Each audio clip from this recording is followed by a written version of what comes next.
One. Yeah, we are live. Welcome, guys. We're so sorry for the delay. We had some technical difficulties, just like the Aston Martin team yesterday. So we're so sorry. So I know that was a very sly joke.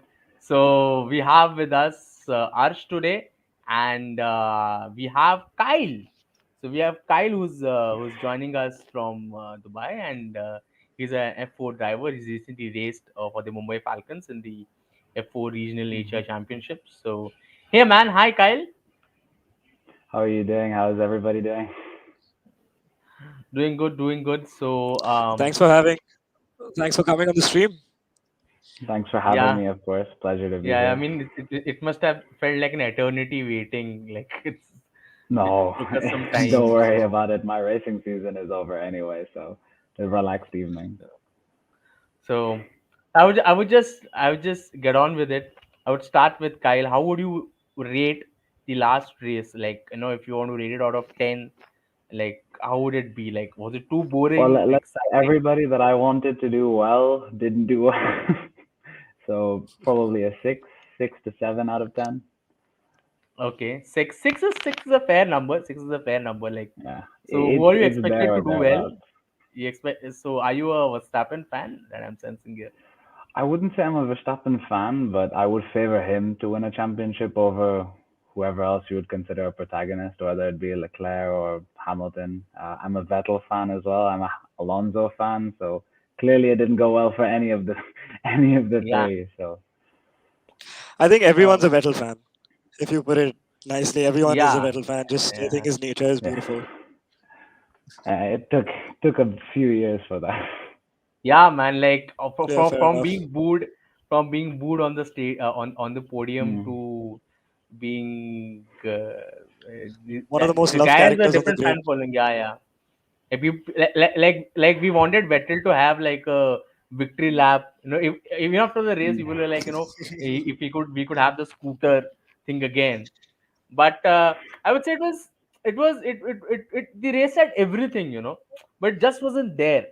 Like it had everything. It had all the drama and it had everything. But yeah, Yeah, I think yeah, 6 on 6. Leclerc Yeah, was yeah, I just on would. another level. Yeah. So I mean, if like we got to see we got to see some good fight. We got to see something really brilliant. I would start with Williams. We got to see something really brilliant from Latifi and Alex. Stroll. Stroll Oh, Uh, that way. in the qualifiers, and but we got to see something really brilliant from Alex, because even because the radio message that they were still not able to they're still not able to get in terms of the fact that he was P10, and this is something that this is a rabbit that he totally pulled out of his bag, because the tire strategies and because you have to pit, if I'm not wrong, Kyle, you have to pit if it's not a wet race, right?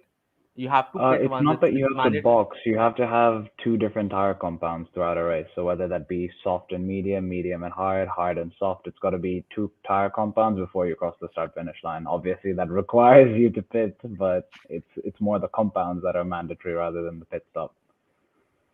So, looking at the strategy that Albon had yesterday, do you think it was Mhm. more of a driver's call to go in late, to go I in with highly the doubt either the team nor the driver had a call. I think they just went along with it, and the further it went, the better it got. So he did a great job. There's no two ways about it. I love the guy. I've met him once. He's a very nice guy, very humble guy as well, for what he's been through. And I think he's showing himself now more than he has before. So hopefully it continues like this for him. He needs a bit of good luck in the Williams car, because obviously it's not one of the cars up the top of the grid this year. But he did an excellent job. 57 yeah. laps is unbelievable, unbelievable. What do you think, Arsh? Albon requires a lot of luck from what has I happened in the don't, past. I don't, I don't think so. He requires a lot of luck. I mean, I think luck plays a massive factor in F1. It's not only, it's obviously talent, money, and all of that, but luck does play a huge factor. I mean, we could see that when George Russell got the podium itself.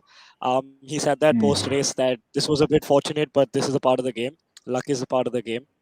So I think Alex Albon has got some immense talent. He's shown that by pulling that Williams from P20 to P10, which was I think was fantastic. He was running P7 for 57 laps, but obviously as the rules Hmm. state, he had to box, and then he lost that P7 down to P10. On the other hand, I'm just happy Latifi finished a race in one Yeah. piece. I think at the end, that was pretty cool to see after 2 races to see him not crash out. I mean, we did not get a crash. We did get a crash in quali, but I don't think so. That was entirely his fault. He did get strolled at the end, Mm. so it was good to see. It was good to see Williams kind of get back on the bandwagon. But again, today we see the F1 constructors championship, and Aston Martin is the only one without a point today. So I think they've got something. They need some more luck than any of the other teams right now. They've had a Hmm. dreadful weekend throughout. I mean, even Vettel and Stroll, you could just see that they were struggling with the back end of the car, and they were just not being able to put the pace in that Aston Martin truly has.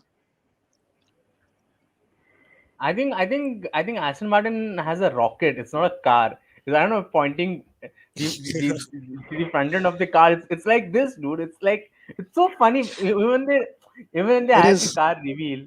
I don't know what. And I know it's like driving a tractor like this. So Aston Martin I is on. I don't know remember. what strategy. I remember Yeah, seeing yeah, the post reveal when when they did the filming day at Silverstone.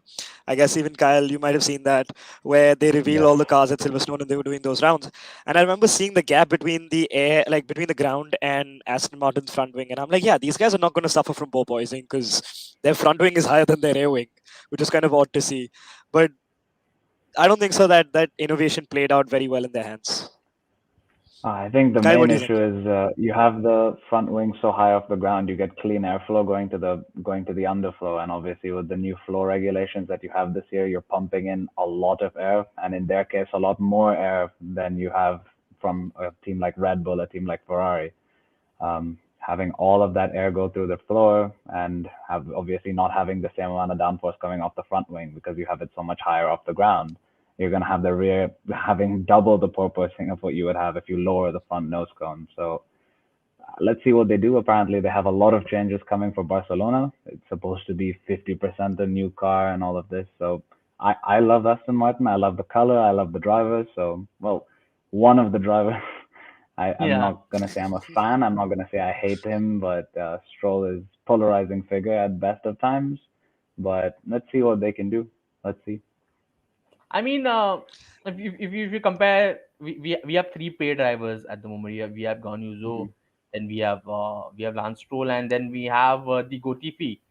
So Latifi, as he's famously called. I know from where this term has come. People are calling him Gotifi. I don't know why they call him Gotifi, but but it's his third season, and he was off pace, and the way I all credits to Alex Albon. He's a great driver.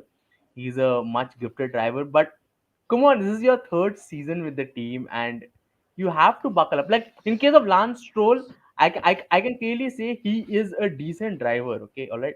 He Hmm. he, he he's had his bad experiences. He's done a lot of mistakes, but Lawrence Stroll will be happy putting money on his son. But I don't know what is wrong with Latifi this season. And if you even if you see the car reveal, they were talking to Latifi, and Albin was just standing there.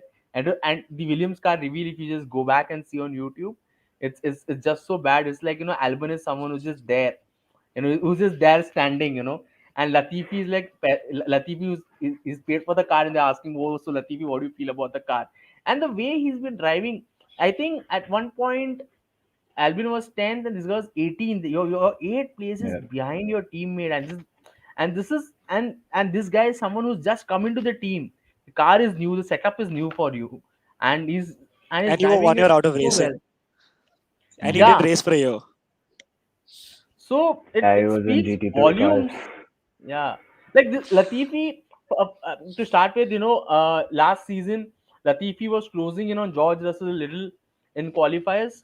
I thought, he's had his game up, and at least he'll be very close to Albon. At least if Albon is on 10, this guy is somewhere 11, 12. But it's a huge difference. I think Williams. I have an inkling that this is probably his last season. What do you think, Kyle? Between You have to the look at it this dynamics. way as well. George was probably on the verge of checking out, just leaving the room and moving on to where he is now. Obviously, in a not in the perfect situation, but in the situation that he wanted to be in for about 4 years, give or take. Um, Albon is now fighting for again his F1 seat, again his racing future, all of the usual stuff that he's had for 4 years. So if you look at it like that, you've had one driver who was on the verge of checking out. You have now another driver who's fighting for basically what is his life. And Latifi is just there or thereabouts. I'm not gonna say he's terrible. He's definitely not terrible. We've probably seen worse over the last 70 plus years. So he's not terrible, but he's clearly lacking something this season. He was not that bad last year. Of course, he had a few highlights, Hungary being one of them, but he needs to step up something this year. Whether that's maybe a lack of understanding of the new car. You also have to look at it as George was working with one of the top teams in F1 for that's now, and Albon was with Red Bull for so many years, and he's still got the logo on his helmet. So probably why the lack of attention from Williams, but obviously Williams now have to put their bags behind someone, and I think he's clearly proven, at least over the last two races for me, that he needs to have all the bags behind him. Yeah, he has to I be just their sorry. guy. Yeah, yeah. Go ahead, Ash. I was just saying. I mean, I agree with Kyle because if you look at Latifi's F2 season, right? He was like Alex and Latifi were pretty good in F2 together at Dams. They had some pretty good podiums they shared. I mean, Latifi, if I'm not wrong, finished in the top three in his Yeah. F2 here. So he is a talented driver. I mean, you don't get into F1 if you don't just have talent. I mean, if you just have money, sorry, you gotta have some sort of talent as well. And Latifi Mhm. proved that in his junior career. He proved that even in F3. He proved that in the Formula Regionals. So I think it's just getting used to the new dynamic also in the team. I guess he's taking a lot more pressure than he should have.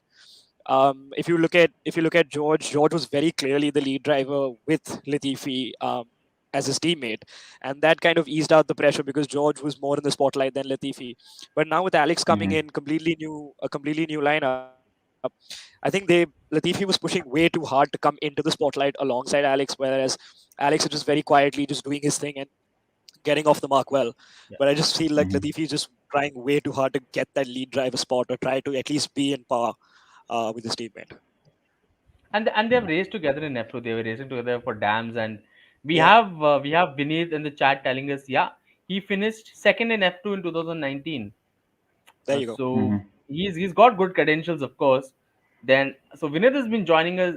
Vineet, he regularly joins us for the live, and welcome back, Vineet. And guys who've been watching the stream, please hit the like button, smash it. We require more, and Mhm. subscribe if you're there. So yeah, so coming back to that, because if let's talk about Alfa Romeo, right? You have an experienced driver like Valtteri, who knows how to get that potential out of that car. And yesterday, I think he let Stroll and Gasly fight while he just took the 10th position on P8. He ended up P8 when he started eight, P15. That eight, was a P8. fantastic drive. Yeah, Yeah. so he knows he knows his game, but kudos to Guanyuzo.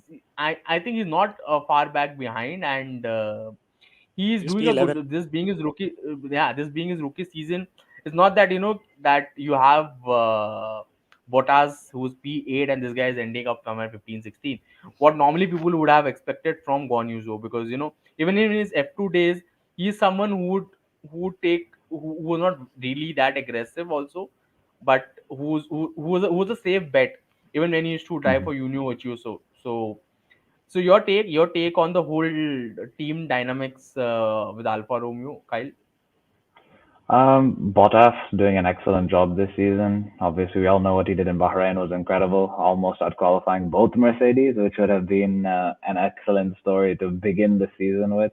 Just about missing it. I think it was a tenth and a half he missed Lewis by, not much. And I think he's had a little bit of a rut now in the last two races, a little bit here and there, not here, not there. But the first race was excellent. His race drive this weekend was also not perfect, but it was fairly decent. He was gifted, I think, three positions in total, one by Gasly as well, locking up in the second to last corner, going wide. Um, so he did a good job. Obviously, not perfect. He has some work to do still. I think he's not used to fighting in the midfield so much, being in a Mercedes for four very, if not not disappointing, but lacking seasons where he could have been so much more. Obviously, sitting under the spotlight of someone like Lewis Hamilton is a difficult place to be, but I think he's doing a really good job this season, and he's probably doing a good job teaching Zhou what he needs to know. Zhou obviously did a good job the first race, same as Bottas. Maybe it was also the car suiting the circuit, if you look at it that way, considering he's a rookie. But Zhou, I think he's lacking a bit of experience, and it was fairly obvious in the last race. So I think he needs to get a little bit more confident in the car, a little bit more confident in the sport more than the car. And once that happens, he will for sure come in because he seems like, especially towards the beginning of every season that he's done in F2, he tends to do really well the first six, 7 races and then kind of have a drop off when everybody else starts to pick up the pace. So I think if he keeps that trend, then he will have a really good first half. And then second half, rather than dropping off because he had time to learn the sport, time to be part of the car, part of the team, gives him more time to improve, gives him more time to catch up to everybody else. So I think he will be good by the end of this year if Alfa Romeo keeps the form, which is, Yeah, as with like them, a very big if. I mean, absolutely. Like, I totally agree. Like, one thing that, like, I think what Guan Yuzo being his rookie season, he can pick something from Bottas is that one of the few drivers I've seen. I don't know if it's with the people who are finished, but they are. I mean, even with Raikkonen, they're all level-headed, and Hmm. now he's no more under the shadow of Hamilton. He has a free hand, and he's giving it his everything in this season with that car with Alfa Romeo. And Alfa Romeo, Alfa Romeo was one of the teams that decided to not focus on their 2021 car, instead Yeah. focus on the 2022 car with the new regulations. And with the Ferrari package, as you guys can see with Haas and Alfa Romeo, they are having good race pace, and this guy is properly utilizing it. And going forward, I think it will improve. It will improve. Hmm. Like I think there's a reason why Haas gotten Magnussen, and Alfa Romeo has someone like Bottas. Is that the amount of data and the post race brief, the data that these guys will come up with, this performance is only going to go up. Hmm. So I think there's a lot. I think it's a blessing that Guanyuzo has started his season with the driver like Bottas, and who, because he comes from both the ends. He raced with Williams, and at times he overtook Massa, Hmm. and he overshadowed Massa totally. Then he came into Mercedes. He played that second fiddle very well, and Hmm. he had that temperament. He has that temperament, where he could understand the team dynamics also. So there's a lot that he gets. There's a lot that he gets. This guy's power pack, a lot that he gets to Alfa Romeo in terms of how to manage the team dynamics, how to Yeah. and the kind of experience he has in terms of qualies. And with these new regulations, I feel this team they're going to have a better car going ahead. What do you think, Arsh? I think I agree with you, especially we could see that in the first three races itself. Yeah, I agree that Bahrain kind of suited, like the track suited Alfa Romeo more compared to Australia. Australia has a lot more fast corners. It has a lot more straight line speed. I mean, it had 3 DRS zones. It had 4 until like the night before. So I think straight line speed is not as much in Alfa Romeo as much as it is in like a Ferrari or in a Red Bull. Like we'll Hmm. get to Red Bull's reliability later, but um, comparatively, I think Bahrain suited them a lot more. And I think coming up with the next few races, we've got Imola next, which is it's a very difficult track to just drive on. Um, It's got many elevation changes. It's got many slow speed corners. Is much in comparison to Australia. So I think if they continue to develop the car like they did, we're going to see some pretty exciting battles for the midfield, especially in like the P4, P5, P6 in the constructors. I think Haas, Alfa Romeo, and AlphaTauri will be looking to battle it. Sorry, Alfa Romeo, Haas, and Alpine will be looking to battle it out Alpine. in the midfield Hmm. because Alpine showed some great promise. I mean, Alonso was just 2 tenths up in I think the second sector in during quali on Leclerc, and he was just about 100th or 200ths down in the first sector. Unfortunately, in the third sector of his final lap, hydraulics issue came in, and he had to start P10. Otherwise, I'm pretty sure with Alpine's pace, he would have been somewhere in the top five.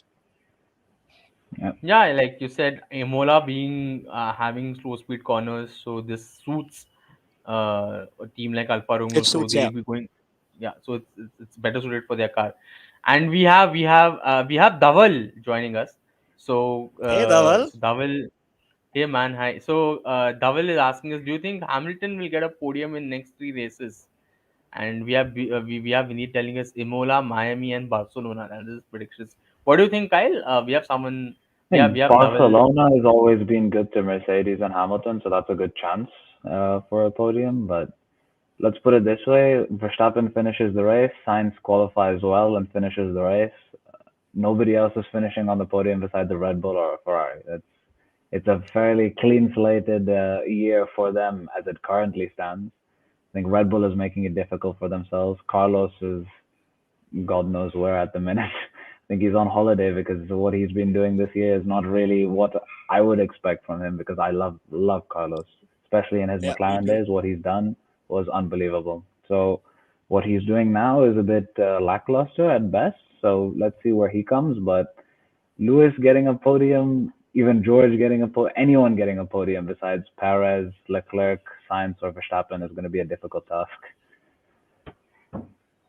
What about I mean, I what mean, do you think about like the Imola sprint race? I mean, that's coming up. So, like your take on the sprint?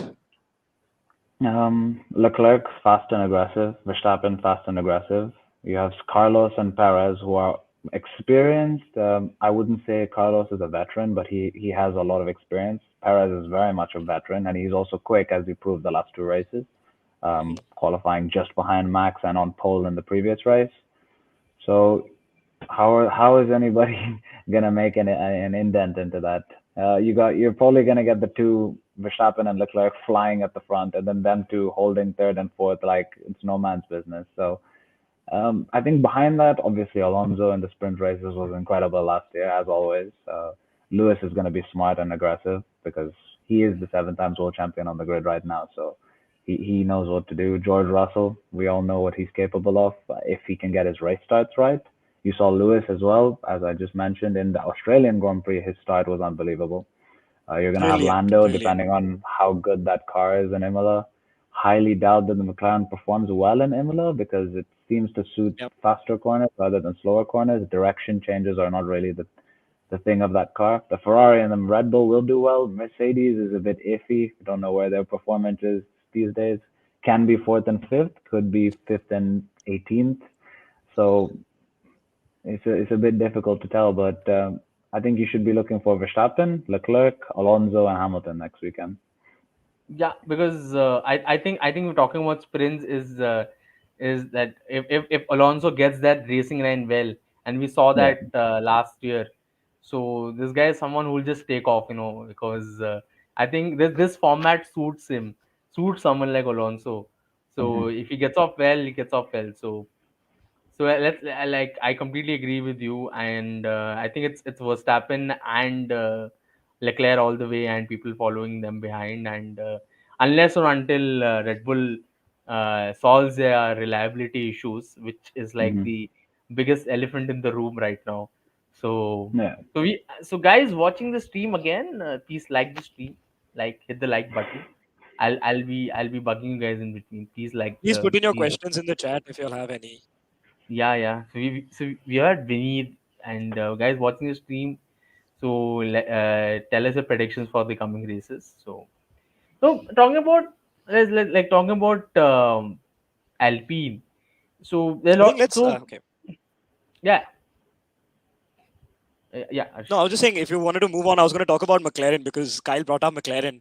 So I mean, I'm yeah, also yeah, repping an orange T-shirt because I'm a McLaren fan. yeah, yeah. Go for So it. Go for it. Go for it.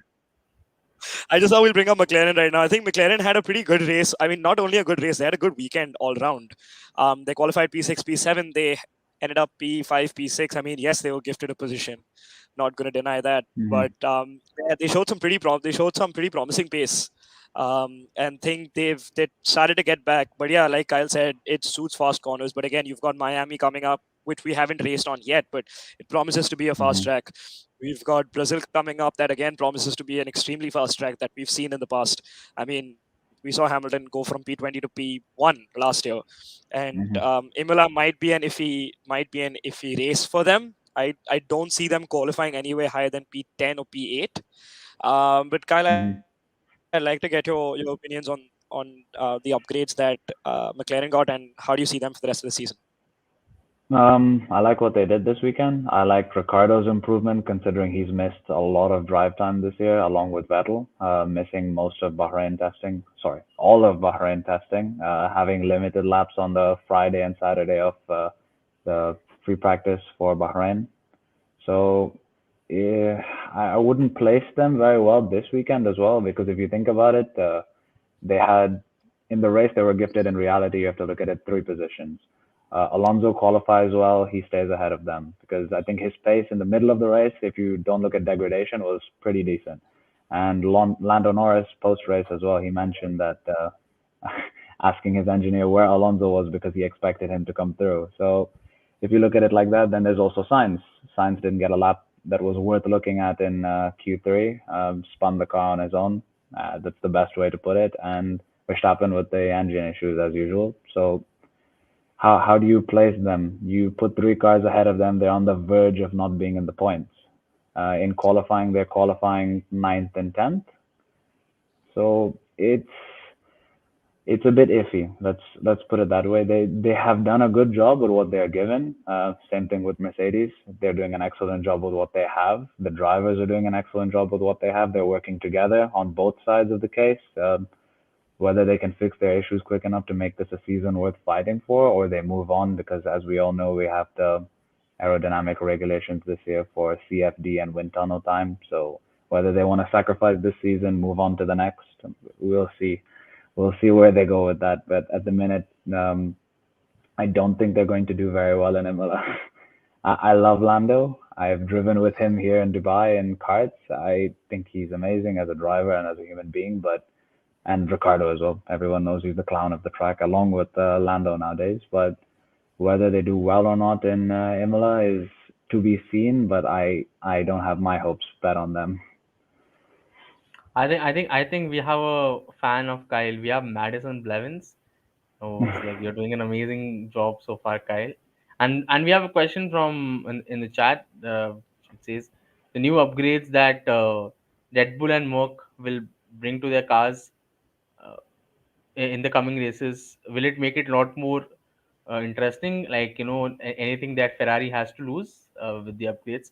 I think not much of a difference with Merc, but do you think, Kyle, anything that Red Bull has still in the bag that they can pull off? I think Red Bull needs to figure out their balance.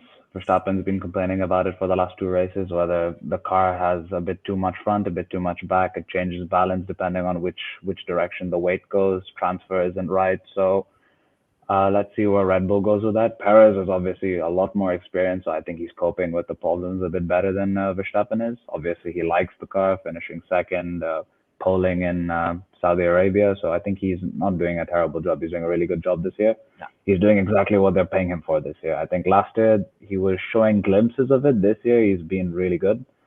Mercedes, I don't know. If they fix the porpoising, I guarantee you that they are with at least Red Bull, if not Ferrari. It's that the car doesn't look terrible. It looks like it has problems. And if you put it that way, then problems are easy to fix. If a car is terrible, then I'm not gonna fix that no matter how hard you try. But problems can be fixed. So let's see how they pull it out of the bag. I think they will fix it by Barcelona, maybe sixth, seventh race of the year. But they have time till then. Let's see how many laps they can rack up, how many podiums, if they can stay close in the fight. I think they're in the same boat as McLaren. McLaren obviously a bit worse off. A bit is a little bit of an understatement, but we'll stay with that. Let's see where they go with this. I'm not sure yet. Because so far McLaren is the only team with the Mercedes package that has done well. Yeah. They're slowly digging themselves out of the grave. And with the first race that we saw, there were questions that, will this be another black marker team, and Hmm. that's gone down from midfield. But they have really managed to come back. And Hmm. so I think we've lost ours due to some Yeah. network issues. But I think it's the same as I think it's the same with Merck also. They have to solve the proposing issues. And but how soon do you think this will take this, because you had a because if you see, even science had a lot of proposing going into Q2 in the qualifiers, and even Hmm. Ferrari has that. But they have somehow managed it.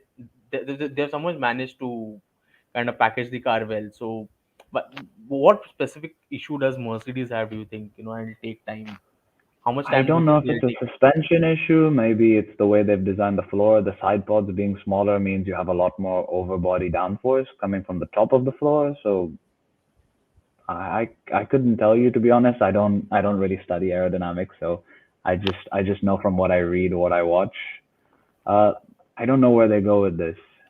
Obviously they would definitely know where they're going with this billion-dollar racing franchise at this point. So Yeah, I think they have a plan. They've said they had a plan. Hamilton knows that and trusts his team to have and put in place the working methods to get out of this situation. It's not a terrible situation that they're in, like what McLaren is in. I think McLaren has a fundamentally sound car. The problem with their car is I think they set their expectations too low. It doesn't bounce, it doesn't slide about, it's not snappy. It just looks a bit slow overall. So I think they just need to pile on downforce onto the car. That could cause issues in the coming months, weeks, races, however you'd like to look at it, depending on how bad their porpoising gets from whether they pile on downforce. Mercedes, on the other hand, has the car with downforce already. It's just getting that to work in conjunction with the porpoising, like Ferrari does. And obviously, Ferrari's turned it up engine-wise. They still have apparently some 25 horsepower left to extract, which they're just on hold for, seeing how good the engine runs. So I think they showed a little bit of that this weekend, considering Charles was, I think it was 22 seconds ahead of Perez at the checkered flag with the yeah, fastest yeah, lap on yeah. the last lap. And who is beating that? That's And if amazing. it, I mean, what Ferrari has done with their car, with the side pods, the new fin mhm, design that they've, and I think they have given it everything this season. I think they have taken all the risks, and it's paid off. And yeah, because if you gradually see certain teams which have been, I wouldn't say like this 2022 is a different regulation altogether, but the mhm, car that they had in 2021, that was mhm, also a level up, because they literally had a car.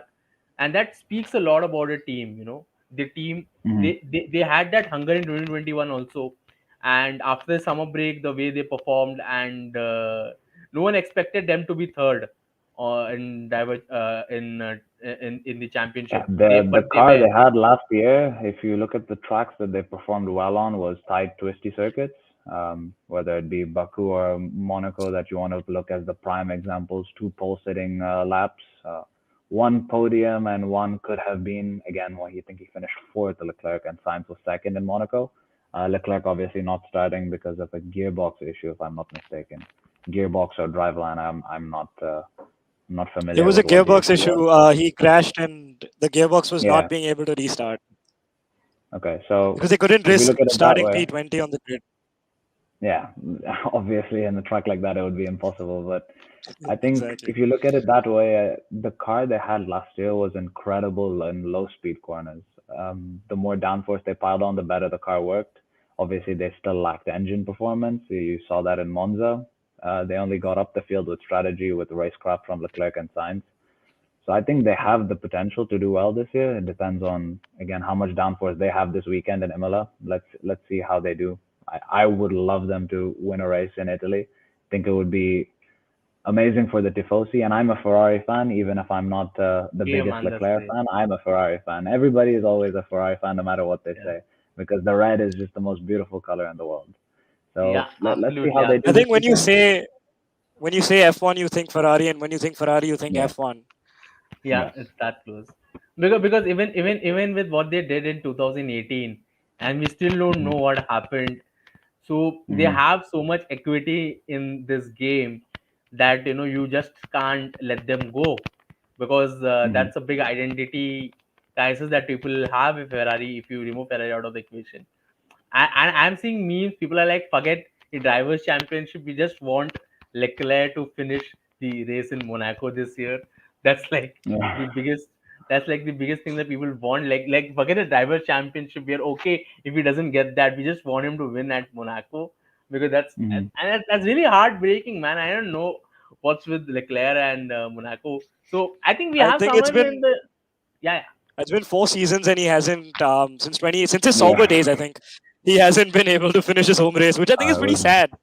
brake Yeah, failure in Sauber, puncture and floor damage in But yeah. Ferrari, and then obviously last year the crash and gearbox issues.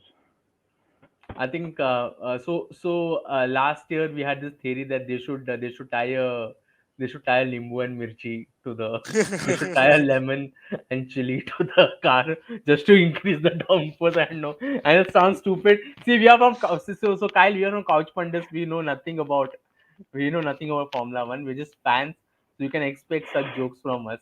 So I please think bear the No, only with thing don't us. that's worry. left It's is normal in the paddock. I think the only thing that's left is to put a har, put a tika, and then break a nariyal before every race, Yeah, and then we're man. like, okay. So we have someone in the chat, Samarth, asking Kyle your racing plans for 2022. I wish I knew. Let's put it that way. Hopefully, more time in a Formula 4 car. Let's see. But I think by the end of next month, I will have some answers. But I don't have any right now. We just got over with the karting season here. We have tickets to all of the World Championship events that I have attended. So whether that be for Rotax or AMI with this team that I'm currently racing for, Dojo Yeah, man, Moto. that's great. So we've done a good job this year in karting. Had the first race in F4 already. So let's see where we can go from here. I think we have a lot of space to grow. We've done an excellent job, whether it be in India in karting, in F4 over here, or in karting here as well, in the World Championships as well, being vice world champion. It sounds nice, but there's still one more step to go in that. So let's see where we can go this year. I had one peculiar question. I think was this your first single seater experience Yes. when you drove for Mumbai Falcons? Yes. So how was your neck the next day? To Because be honest with you, I have a pretty strong neck. Surprisingly, I didn't have any physical issues. I was very surprised with that. It seemed a lot less physical than I thought it would be, but I think I was also a bit more well prepared than most karting drivers. I'm not a scrawny kid as most people expect in karting. I'm not well built. I'm decently built for karting. Overly built, I think, is the right word for karting.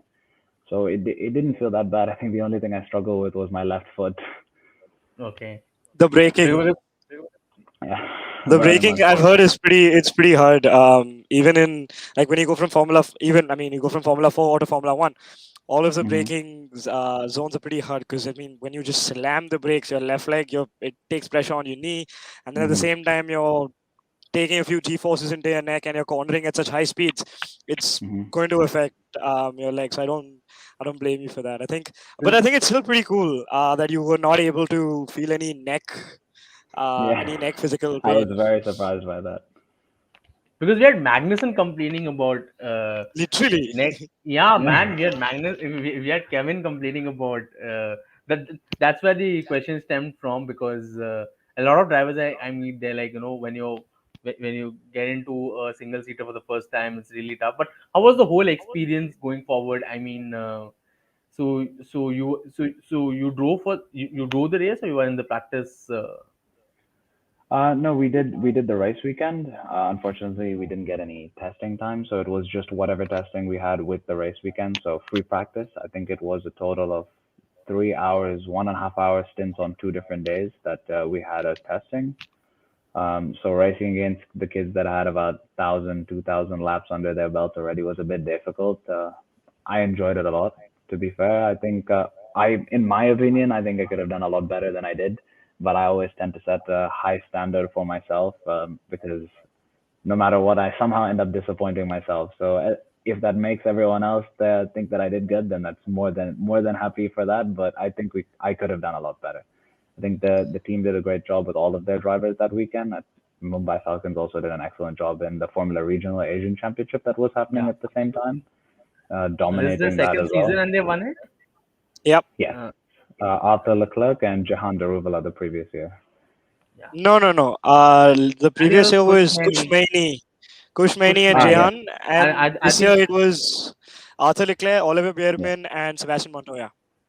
yep, and we had Dino, Dynamic And Dino. do you know yeah, Beganovic, Bogdanovic. who kind of subbed in Man, for he Sebastian? he's a great driver. I mean, someone look forward to. So How we was had driving for? Sorry, I was going to ask him how yeah. was driving with Sohail. Sohail, I believe, was a teammate. So yeah, he's a lovely guy, very funny guy, very funny guy. He's quick. He's really quick. Obviously, he's had quite a bit more experience than I have, but really funny guy. Good guy to work with. Easy to ask questions. So very nice guy. Very nice guy. So not to spill any more of beans, but can we expect you to be racing in India at a street circuit in Hyderabad very soon, later For this year? Hyderabad I Blackbirds. won't say no. I won't say no. Man, that's great. That's great. So happy to hear that. I'm like, I just, cryptically asked you that. But we all are looking forward to that event, and it is going Mhm. to be one of the biggest motor racing events in the country. Yeah, So it would be great of for course. drivers like you. It's a great opportunity. So coming back to uh, the Australian GP. Let's talk about Red Bull. Let's talk about the elephant in the room. I'll start with Arsh. Arsh, Okay. there were rumors that the engineers already knew there's something wrong with the car, and even before the race, they were working on the front wing of the car. So, what's your take on that?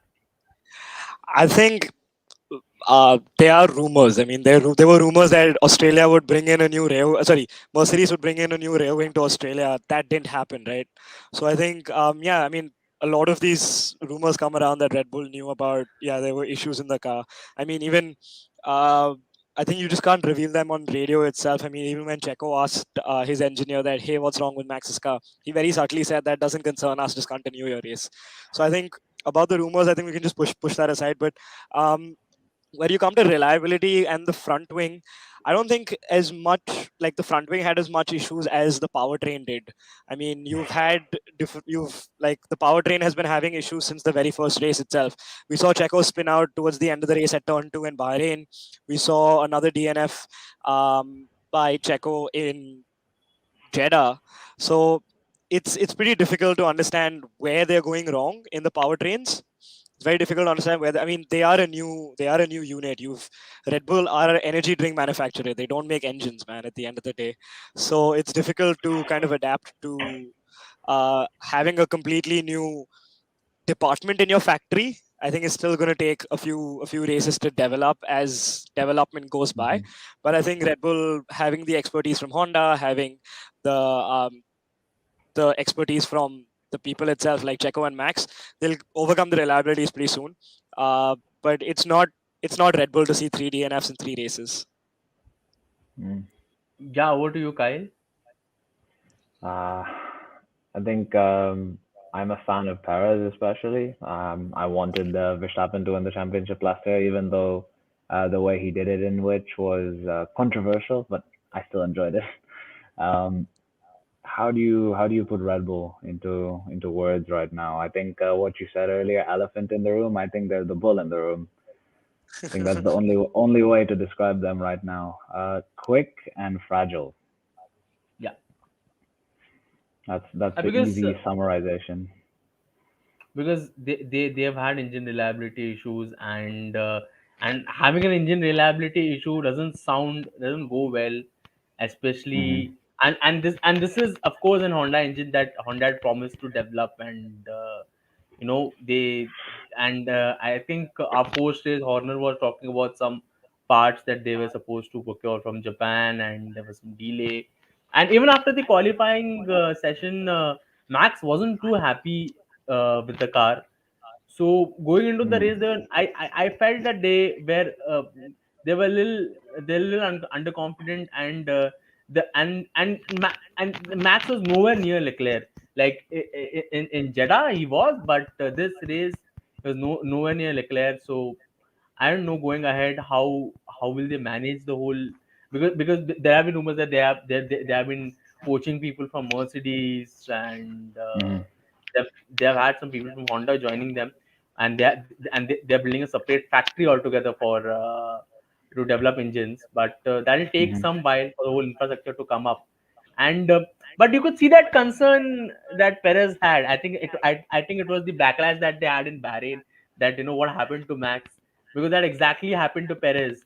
So Mm-hmm. I think going ahead, and Imola has always been their favorite track. So Mm-hmm. I hope they pull it off.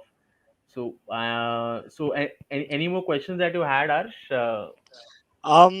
I mean, we've covered most. Have we like spoken a little bit more about Alpine? I think Alpine going forward are Alpine, looking pretty promising with Mm-hmm. Ocon Alpine, finishing yeah. P7 in the race, and like obviously Alonso, unfortunate he had he was in the points, he got tire degradation, he had to pit, then he got in the points again, and then safety car. He got pretty unlucky this weekend. I feel you could see that all the way from Collie that he was getting pretty unlucky, but I think Alpine have shown some pretty good promise.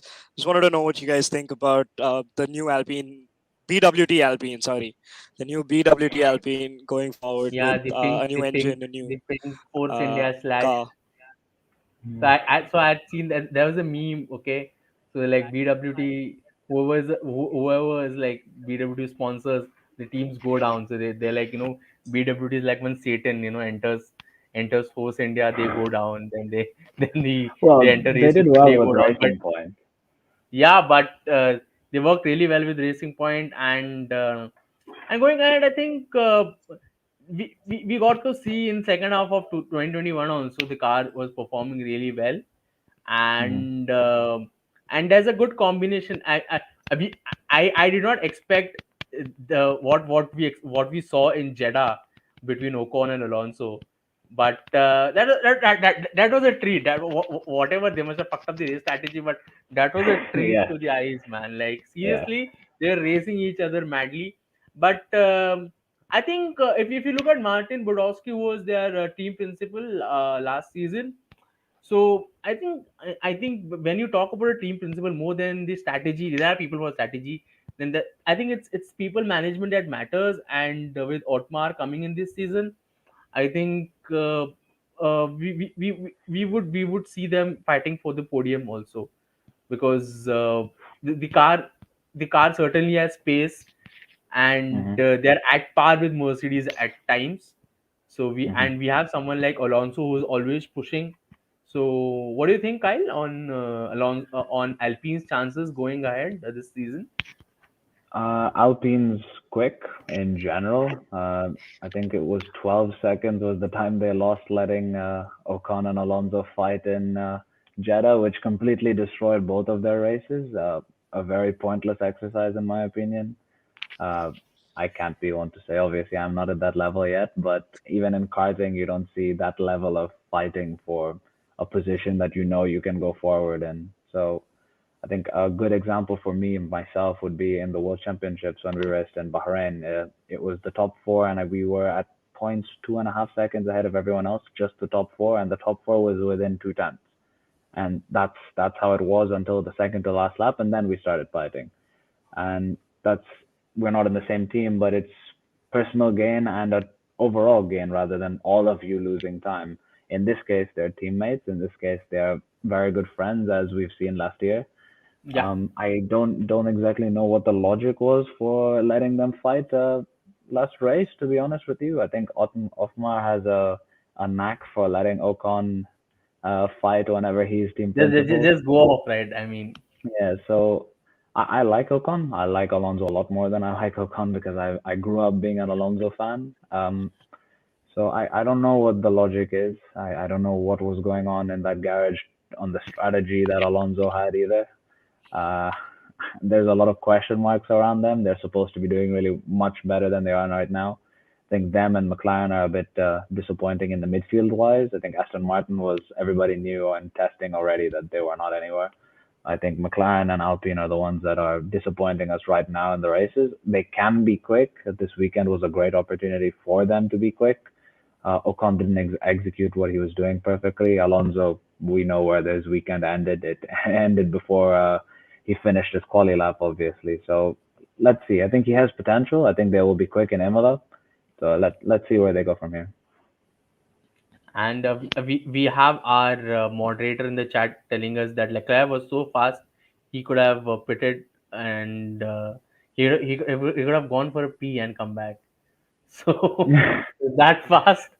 So but Yeah, yeah, I think think he could have actually had a pit stop. yeah. I mean, I I'm think so sorry about this. hey man, it's fine, it's fine. And we're just talking about Leclerc. He could have spun and he could have again come on track, and he would have lost positions because he was that Hmm. far ahead. But I think Ferrari, is it too soon to say that the Leclerc era is here? And is it too soon? With a I'm not 45-point I'm not keen lead, on I that. mean, That's true. Yeah, that's true. But you have to look at it also like this with a season like this. This particular year being with all the car changes, someone finds something magical. Where is Leclerc going to be after that? If Ferrari is the people with that magic already, then maybe nobody else catches them for the rest of the year. Maybe what he's doing right now is pulling what Jensen did in 2009, just balling out the first 10, 15 races and then, holding on for his dear life for the last 6, 7 races of this year. But this With is a Braun, right? particularly long season. Yeah, this is a particularly long season, particularly this year. You have a lot of different tracks, a lot of different drivers this year.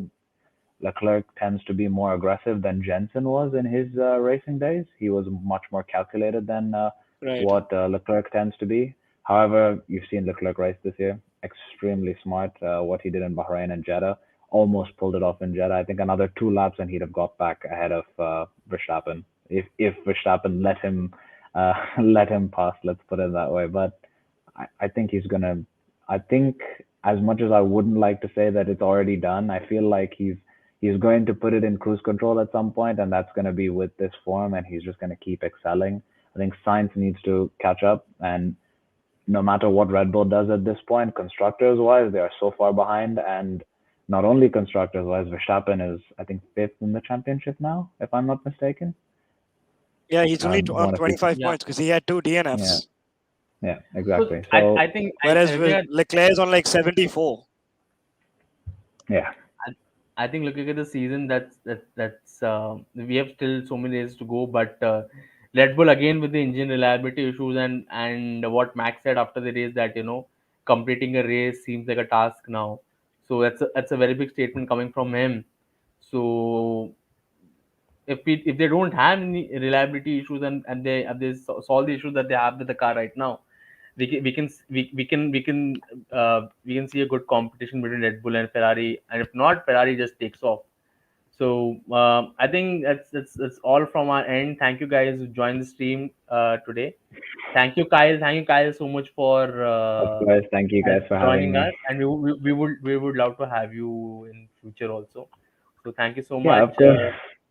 Thank you so much, guys. And guys, please like the stream. If you guys like the stream, follow us on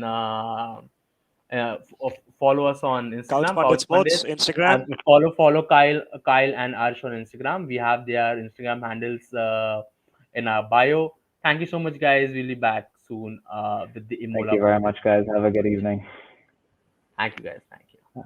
Thank you, Kyle. Have a good night, guys. Ciao, guys. Thank you. Thank you.